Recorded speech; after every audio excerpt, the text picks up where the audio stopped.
અમરેલીમાં નકલી લેટર કાંડ મુદ્દે કાર્યવાહી મુદ્દે હવે રાજકારણ ગરમાયું છે। આરોપીઓનું સરઘસ કાઢ્યું હોવાના આક્ષેપ સાથે કોંગ્રેસે વાર કર્યા છે। નકલી લેટર બનાવવા મુદ્દે એક યુવતી સહિત 4ની ધરપકડ થઈ છે। પ્રતાપ દુધાતે મુખ્યમંત્રી ભૂપેન્દ્ર પટેલ અને ખોડલધામના ચેરમેન નરેશ પટેલને પત્ર લખ્યો।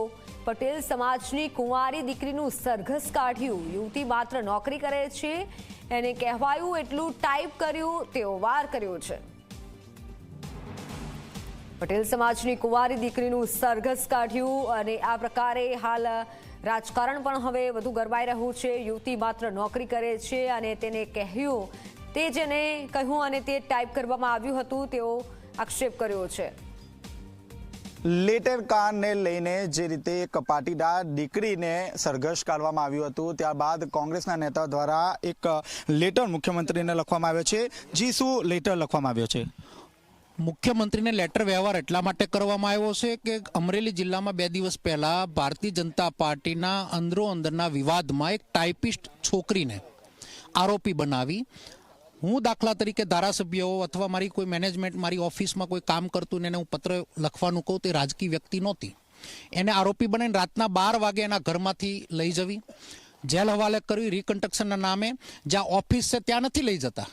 એક બેન દીકરીનું આખા શહેરમાં સરઘસ કાઢે છે। ત્યારે પટેલ સમાજના એક આગેવાન તરીકે, કોંગ્રેસના પ્રમુખ તરીકે મારી ફરજ બને છે અને એના ભાગરૂપે મુખ્યમંત્રીને કીધું કે જાગો, બહેન દીકરી ઉપર આપ અત્યાચાર કરવાનો ચાલુ કર્યો છે, એક પત્ર વ્યવહારમાં તમે સરઘસ કાઢો છો। તમને સીધું જ એટલું પૂછવા માંગુ છું ભાજપવાળાને કે તમે આ શહેરમાં બુટલેગરોના કેટલા સરઘસ કાઢ્યા, તમે ખનીજ માફિયાઓના કેટલા સરઘસ કાઢ્યા, તમે હત્યારાઓના કેટલા સરઘસ કાઢ્યા, તમે એટલા જ તાકાતવાળા હો તો કૌભાંડીઓના સરઘસ કાઢો નહીં।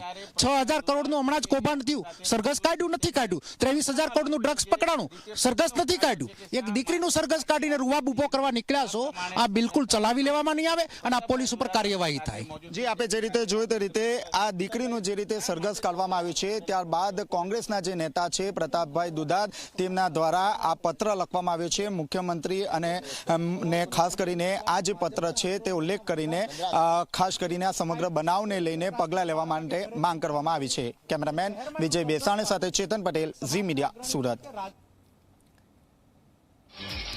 તો લેટર કાંડમાં કાર્યવાહી પર તેજ રાજકારણ થયું છે। કોંગ્રેસ નેતા લલિત કગથરા સરકાર પર તેઓએ પ્રહાર કર્યા છે।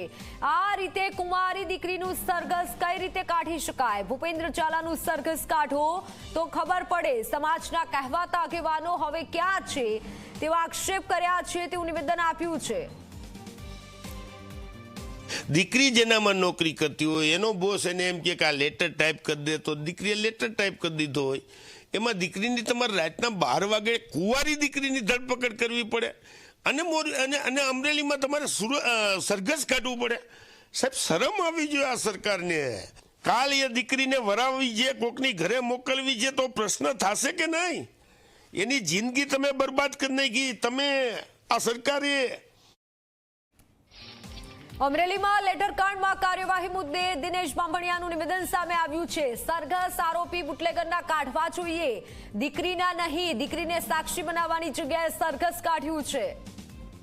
અમે બધી જ પાટીદાર સંસ્થાઓ સાથે સંકલન કરીશું।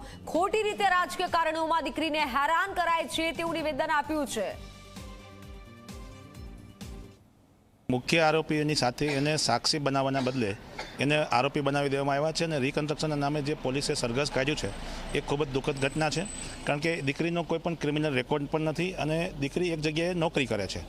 કોઈ પણ સમાજની દીકરી હોય એને આવી રીતે ગુનામાં, અને બીજું કે આ રાજકીય જે મેટર છે, જે પોતપોતાના પાર્ટીના પક્ષના વિવાદિત પ્રશ્નો અને એને લઈને જે પ્રશ્નો ઊભા થયા છે તેમાં આટલી બધી હદે આ કાર્યવાહી ન થવી જોઈએ। અમે પાટીદાર સમાજના તમામ સંસ્થાઓ અને આગેવાનો સાથે વાતચીત કરીને આવતીકાલે અથવા એનો સમય પરિવારનો લઈને અમે એને મુલાકાત માટે પણ જઈશું।